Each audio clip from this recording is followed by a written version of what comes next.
Hey everyone, it's Christina Denstead, host of Conejo Valley Visionaries. I'm jumping on to introduce a new series we'll be releasing periodically throughout the year called Visionaries.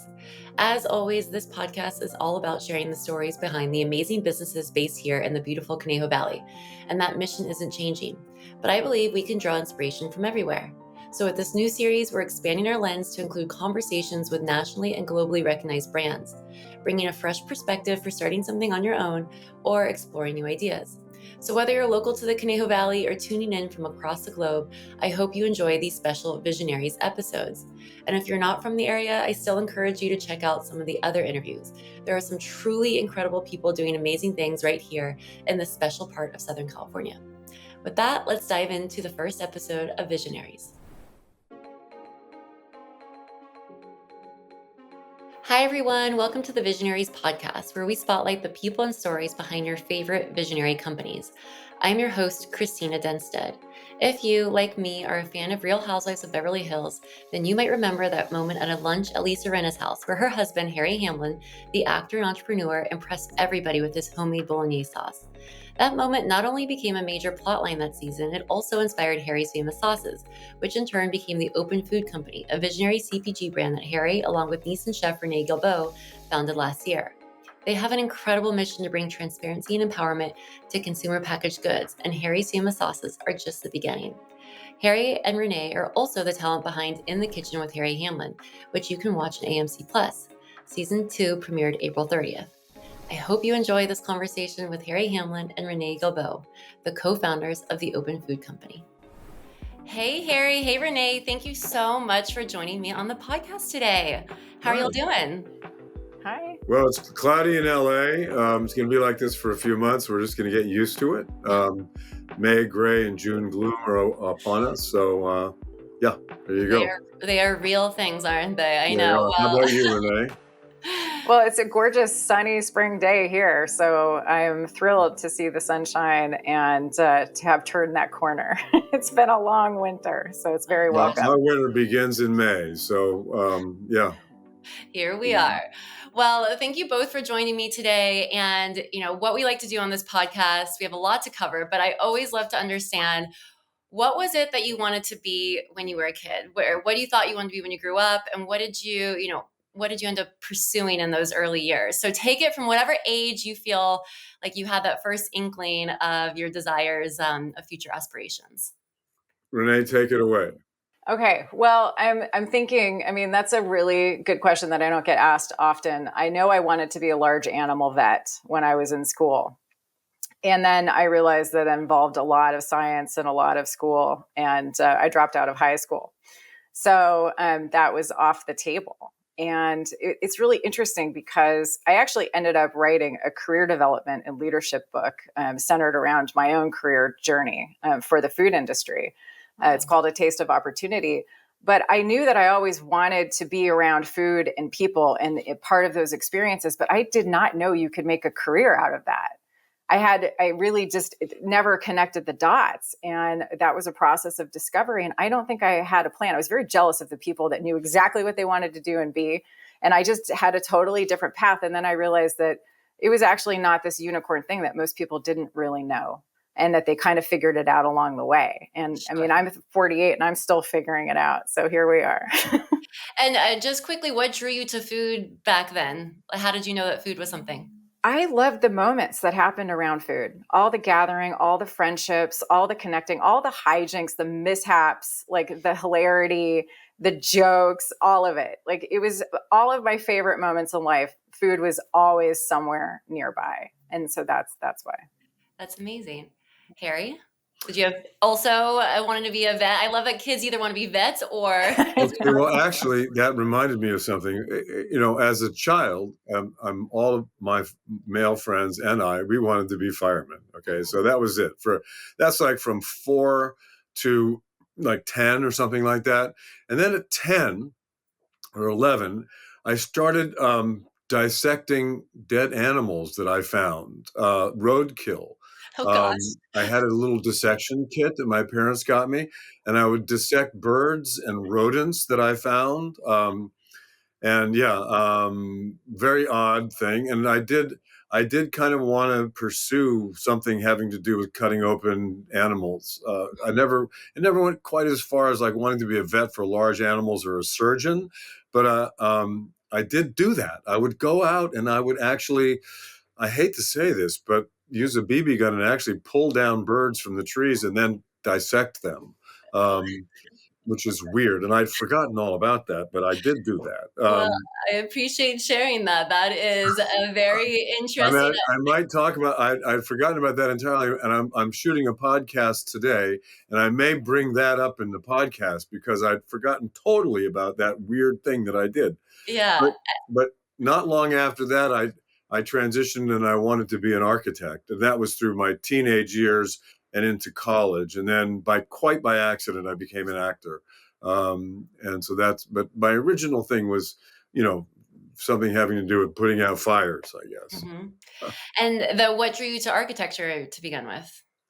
That's a good question. I started making drawings in my mid-teens of houses. It was architecture, not of buildings, but of houses and of an interior design of the houses that I drew. And I just thought, that's my calling. I'm going to be an architect. And I applied to architecture school at Berkeley, and I got in. I applied to Berkeley as a freshman, and I got in thinking that I would go to the architecture school, but I was waylaid in the early days of my freshman year, and the architecture school was completely filled up, and I couldn't get any classes. And in order to actually register in time, I took a bunch of acting classes and stuff like that. So that roped me in. So did you end up studying acting in college? I did. Okay. I got my degrees in drama from Yale. Also, I have a degree in psychology because Yale thought that drama was not a good enough, degree. You had to get something else that was better. So I have 2 degrees from Yale, one in drama and one in psychology. And is architecture still a passion for you? Yes, it is. I still, I do. I'm fascinated by it, and particularly, interior design and home design, ergonomics. Combine that with a little feng shui, and you get a perfect situation, a living situation. So what about the relation to food? Where did your desire for food or did you have desires to potentially open a food business at some point? Absolutely not. Okay. No. No, this is a complete and utter surprise in my life. If you had asked me 3 years ago if I would be having this conversation about having a food company and sauces on the market, I would have said, no, that's someone else. You got me mixed up with somebody else. So, Okay. this is a complete out of the left field thing. I love it. And But so, great. I love it. I mean, it sounds like you're multi-passionate and you were able to pursue all these different interests, which is pretty incredible. And so Renee, who is also your niece, Renee, you were interested in food. You decided to pursue, go to school to be a chef. Is that? I did, but it was kind of a second career for me. Okay. I went to culinary school when I was 25 years old, but I started working full time when I was 17. And I did odd jobs. I had some like lost wayward years. My first job at a restaurant was a server, California Pizza Kitchen. I got fired within a week. I was terrible. I deserved it. It's so hard, by the way. Hats off to every server everywhere. But it's, the skills that you learn, how to deal with people, how to multitask, how to be detail oriented and, kind of find your way and problem solve through a shift. And nothing's ever the same. It's just pretty epic, and it sets you up in every industry possible, right from there forward. And when I was 19 years old, I had a client. I had started a side hustle setting up accounting systems for home offices. And I had a client who was the best friend of a different uncle in high school. And he had a commodity brokerage firm where he was selling ingredients to the mass manufacturers of America. And I got in there and I set up his systems and, was kind of tinkering around. And I thought, wait a minute, hold on a second. You're selling 40,000 pounds of egg yolk powder to this one pie maker a week. How many pies are they making? And it's like, that's when you discover, oh my gosh, they can make 10,000 pies an hour. Like, where do you think all those pies come from at Thanksgiving? And you got apple pie, pecan pie, pumpkin pie. And it's just this whole world field of food that I had never thought about. And I was so interested in it. I made him a cheeky offer. It was, if you pay me $400 a week, I will come and work side by side with you and grow your business. And he said yes. And I ended up working with him for 5.5 years. I kept my side hustle, separate businesses, but a whole world cracked open for me. And that's when I was 24. I realized, you know what?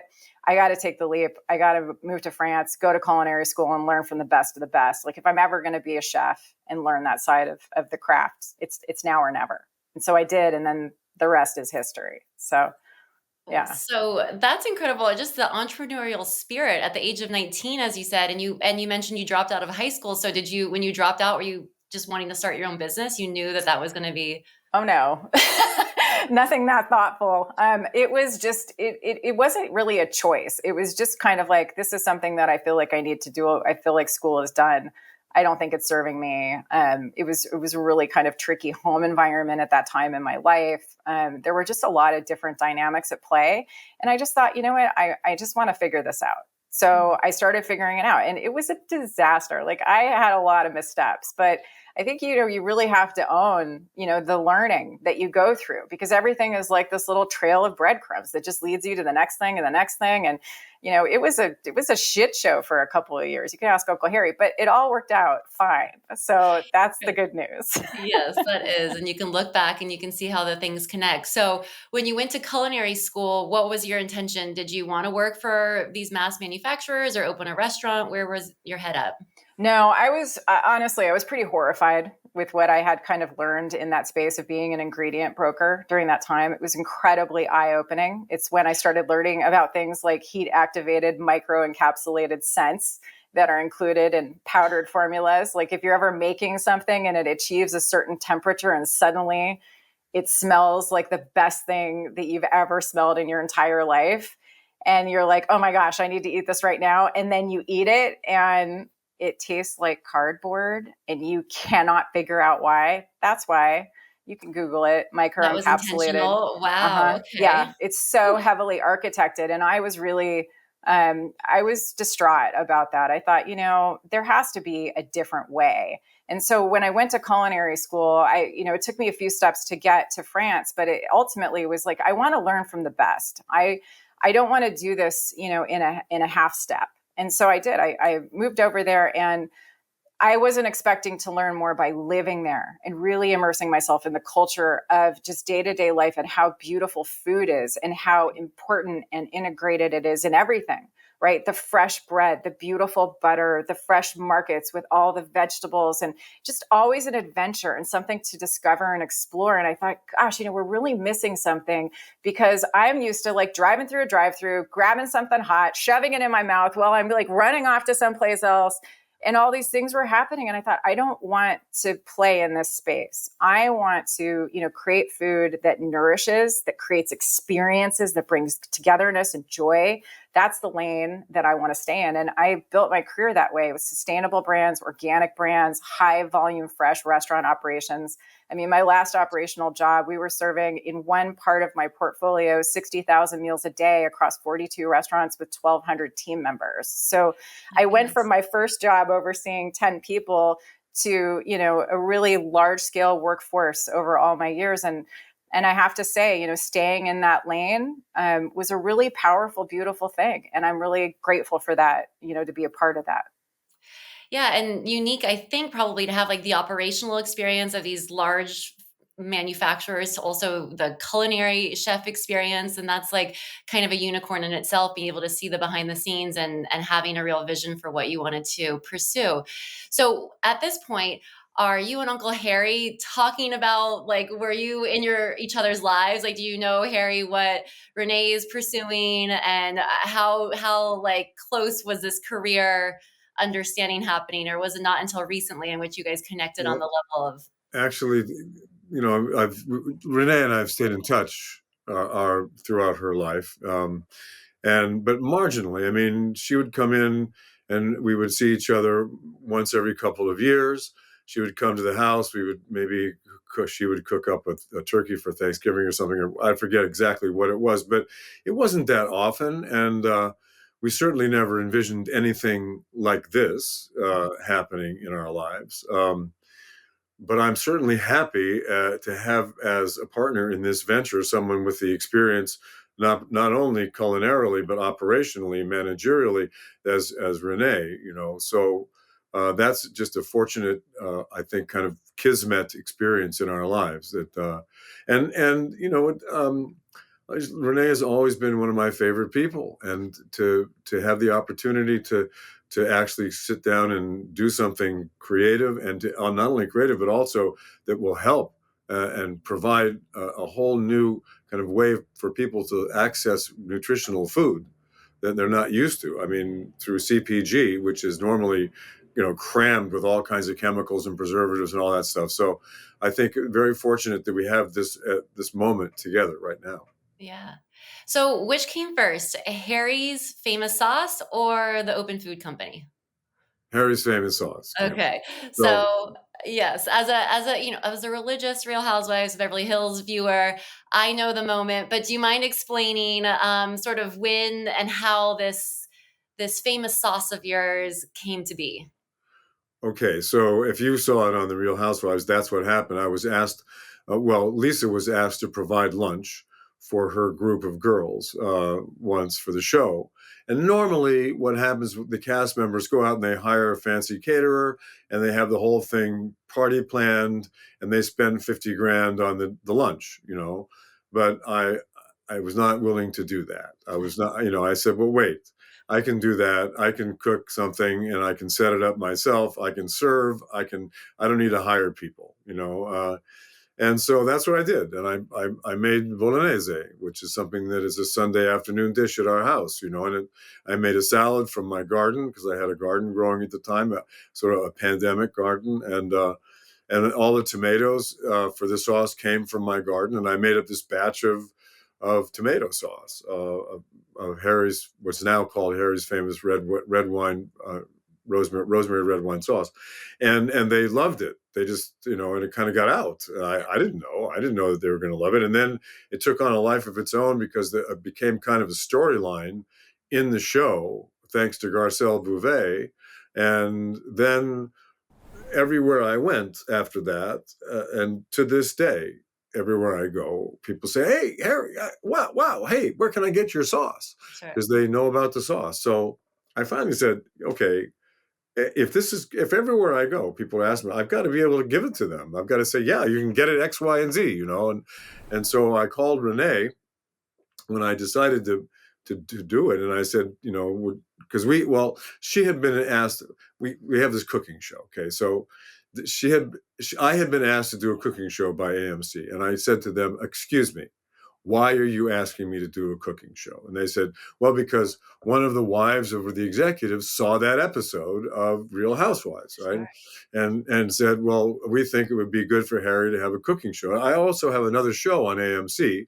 I have the Mayfair Witches, Anne Rice's Mayfair Witches. So somehow they thought it would be synergy to have me do a cooking show. And I said, well, no way. No chance in hell am I going to do a cooking show.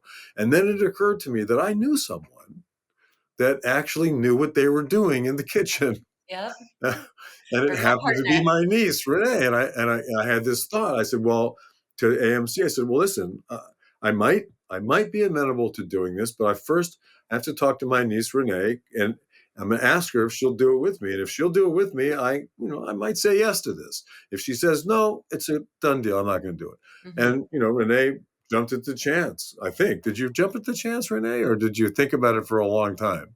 It wasn't a long time, but we had to find a pathway toward purpose with the project, right? Like it wasn't, I'm not an entertainer. Like that's not my wheelhouse. I'm a back of the house kind of behind the scenes business food person. And so it took us a minute to find the right pathway toward, how to position and frame this. And AMC, they were just an amazing, phenomenal team that wanted to do something that would actually help people and be meaningful. And I think Uncle Harry is always about that. And so this convergence of really cool things just kind of happened because it became about, all right, how can we help people have easy dinner parties at home where they're not getting trapped in the kitchen and reconnect with like the simple joys of cooking in really easy but totally delicious recipes, so that, people can have these kinds of parties again with confidence. And it was, kind of coming out of the pandemic, and, a lot of people were wanting to just be together. And how do you do that without,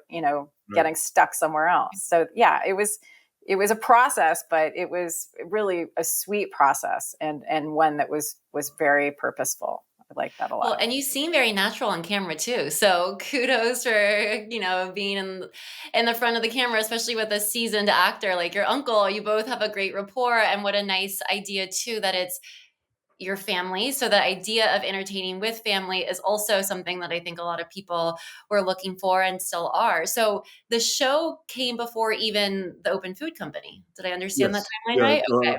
Way before, so we shot the first season.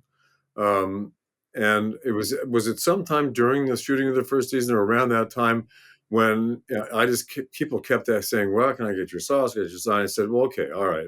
Let me explore the idea of actually doing this and actually putting it out. And that's when I asked Renee if she'd want to do it with me. Cause I mean, I don't have the chops to do something like this, but I knew that she did. And it was only if she was amenable to taking this plunge, which is what it is. It's a plunge into very cold water with no paddle, no life vest. So, but we've taken the plunge, and here we are. We're treading water at this point. So, Well, I appreciate that honesty. And also, yeah, so for those maybe who don't know the term CPG, it's consumer packaged goods. So the sauce kind of came first, is like, how do we package this famous sauce that people now are asking you for? And with the idea though, was it then this idea of like transparency into the ingredients, and then that's kind of then became the Open Food Company, or that's where Renee. Okay, so that Renee is the Open Food Company, and she came up with the idea of transparency and how to roll this out in a way that would actually break some glass, and create a new ceiling for what kind of food is available, and how to present very nutritious food that. Well, Renee, you describe it, because Yeah, I know what you're saying. How to present like nutritious, delicious options that are actually convenient and sitting in a pantry ready to go, so that people can have restaurant quality meals in minutes, as opposed to, overspending, pressing a button, having something delivered that doesn't make them feel good. And there's just a lot of guilt wrapped around convenience, because there are no solutions, or they haven't been until now. And I think when Uncle Harry came to me and asked me about this, I had to take a beat, as you can imagine. Again, like what cooking show and CPG, I'm not a CPG person. I've never done this before. And I was really clear with him. I'm like, I don't know this world. And I know enough to know that it's a problem that I don't know this world.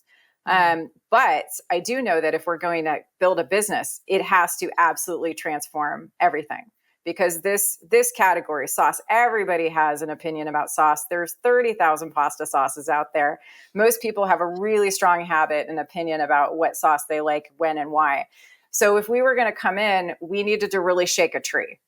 And so I told Uncle Harry, I had to think about it for a bit. Like, if I could design a food company with my uncle, who is like the best human in the world, how could we build the company that we want to see?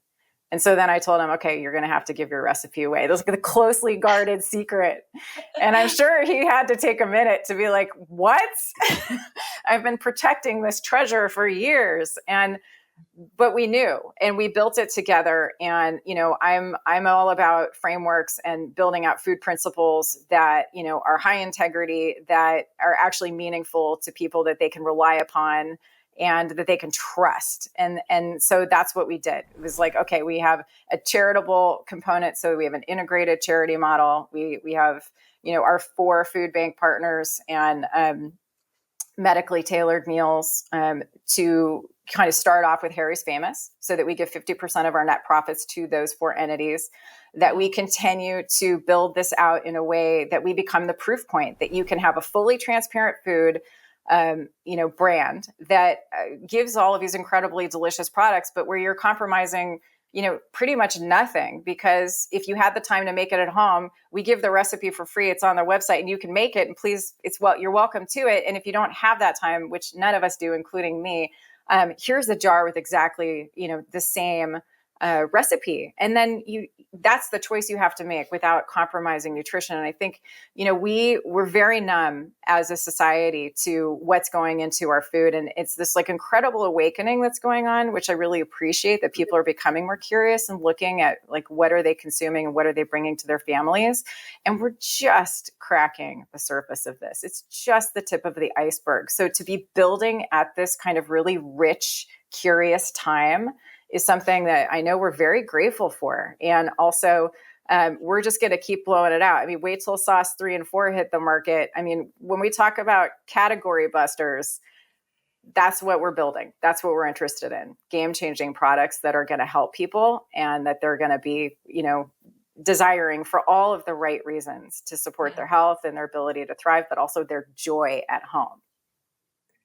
It's an excellent mission. And I love that you approach it. I always like to understand, was there a business plan in place? And it sounds at the very least, you had a very clear idea of the overarching North Star, the mission, the like bigger picture. Did you also create a business plan to put this together? Or was it more like, we've got this like exciting moment in television history, plus this like big idea, and then just sort of start going with it, especially without the CPG background? Well, yeah, you want to go or do you want me to go? no, I just from where I stand, Yeah. we did not sit down and create a business plan before we started to do this.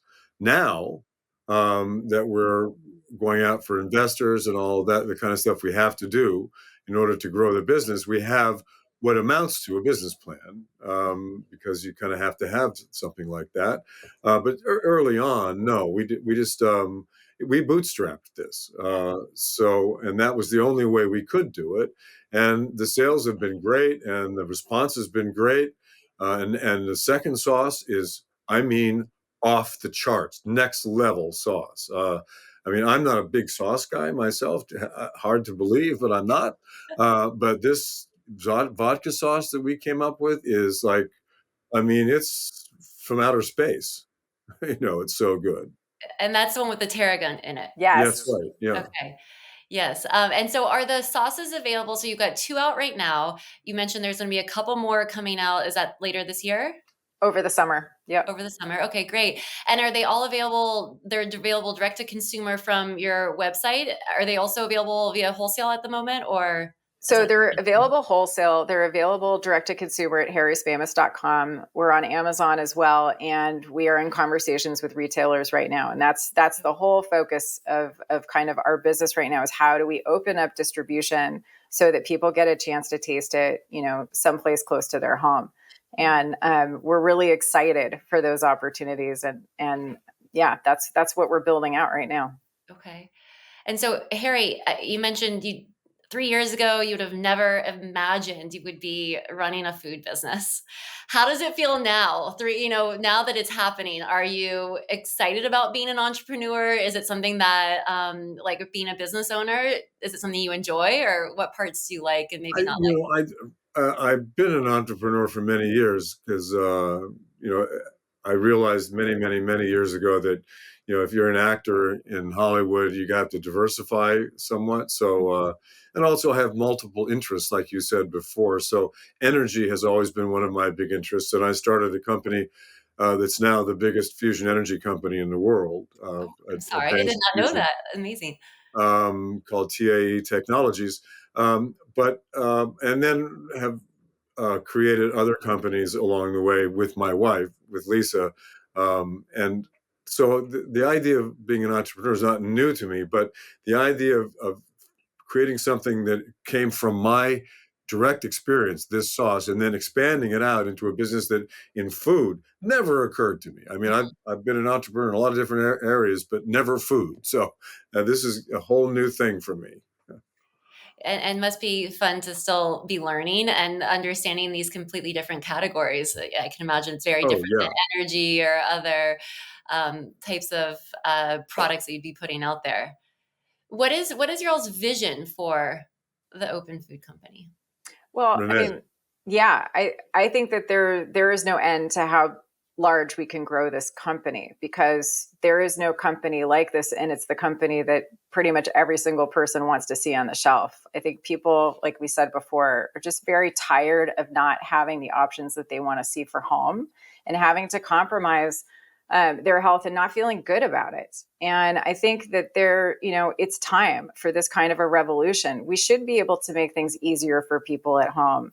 And, building that out, whether it's sauce, whether it's, kids' food. And I have a 6-year-old, and let me tell you, what I see other people struggling with feeding their children, it's so heartbreaking and sad, and also just a huge opportunity to help, build, palates and an appreciation for real food. And I think, we've kind of lost the plot in this way. And a lot of people recognize that and aren't sure what to do about it, because it's like, you are what you eat, right? It affects everything. It affects mental health. It affects, your cognition. It affects your physical health. All of it together is like this whole package. And to be able to build products that are real, that are nutritious, and without compromise is the future. And so I think there's no category that we can't enter. We're starting with sauce, because most people start with sauce, and Uncle Harry's sauce was probably the most famous sauce in the world. And it's so beautiful. And I love, how we ended up actually bottling that, because that was also a process, right? Because he starts with this really rich, intense rosemary red wine sauce. And then he simmers that for a while, and then he goes on to turn it into a bolognese. And that's where we knew we had to stop the jar. And it's like, the way that I talk about it is, he's got steps 1 through 10. 1 through 7 is in the jar. And then 8, 9, and 10 is what you turn it into at home. So if you want to make a quick bolognese, it's ready to go, but there's no salt added in this recipe. So you can also braise it for like 3 hours and do slow cooked meats and all sorts of other simmered sauces. And it's so versatile. And I love that. And I think we need more tools like that at home. So we got those random chicken breasts that everybody has in the fridge, and we have solutions for those in minutes. And so, yeah, it's just been really fun, but there's no stopping what we can achieve with this. We just got to keep going. The ultimate, the goal for me, what the impetus for me is, I recognized years and years ago through family members and friends who had bad experiences, that the diseases of affluence were just off the charts. And they were all derived from what people are eating and what's being presented in the supermarkets to people, and what they're buying and then putting in their bodies.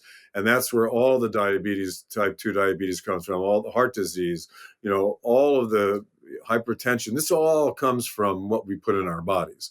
And if we can create a company that can put really honest, great food that tastes unbelievable, and get it, so that people are eating it on a regular basis, those diseases will begin to diminish. And that's what my focus is. Like, let's get rid of type 2 diabetes. Why do we have type 2 diabetes? Let's find a way to get rid of it. Let's offer food that people love, and at the same time will not provide them with the foundation for type 2 diabetes.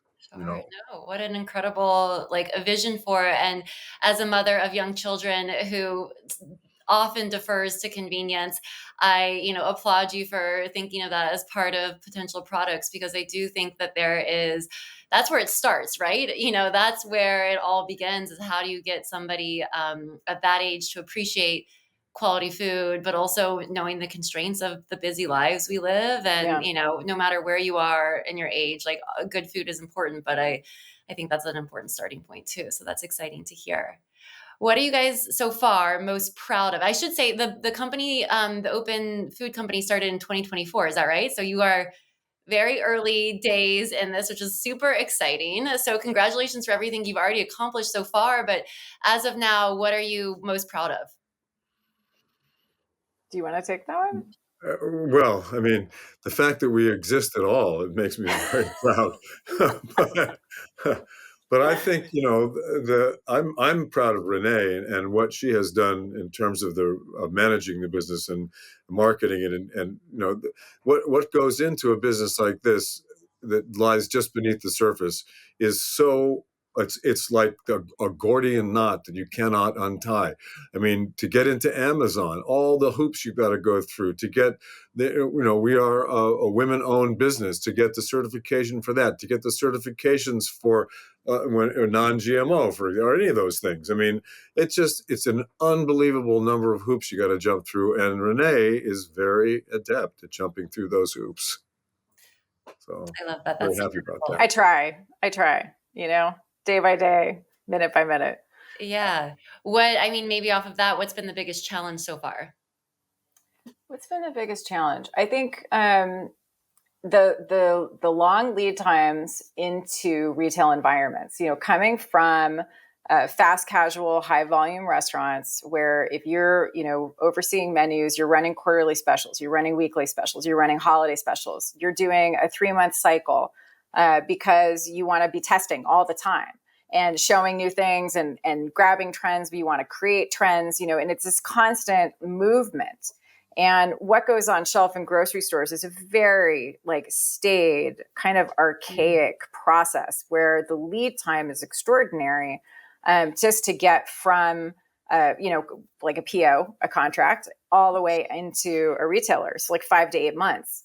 And so I think people don't realize how long that lead time is. And so when you're used to being able to go and test and try and do, and that's why the direct to consumer channel is so fun, because you can still have that, play and get that feedback directly from your customers and kind of go around the retail environment. But I think that, some folks out there in the world must be trying to figure out how to speed that process up, because, it's a pretty epic and unnecessary length of time, in my opinion. And also I think it stops people from getting, the best and the fastest products on the shelves. So.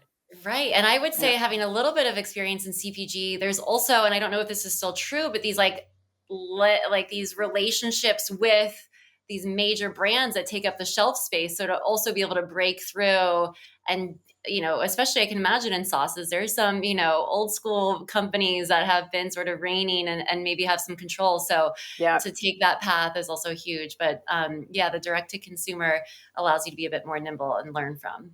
Yep, absolutely.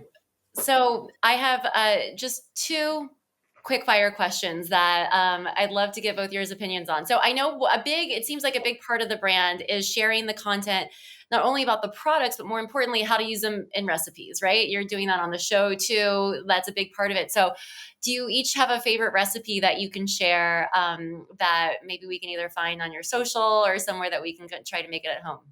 I mean, using the sauce? Using the sauce or even from the show or Well, I got to tell you that a fan sent in a recipe for a slow cooked bolognese beef bourguignon, because I like to do it. I think the first thing we ever cooked on the show was beef bourguignon, and I do it for Christmas every year, and it takes a couple of days, right? I mean, it's you really got to put your elbows into that one, Mm-hmm. right? So somebody said, no, if you take a bottle of your sauce and you throw in some hunks of meat and some carrots and celery and cook it for 12 hours or 8 hours, whatever it was, it's going to be amazing. And oh my God, it was amazing.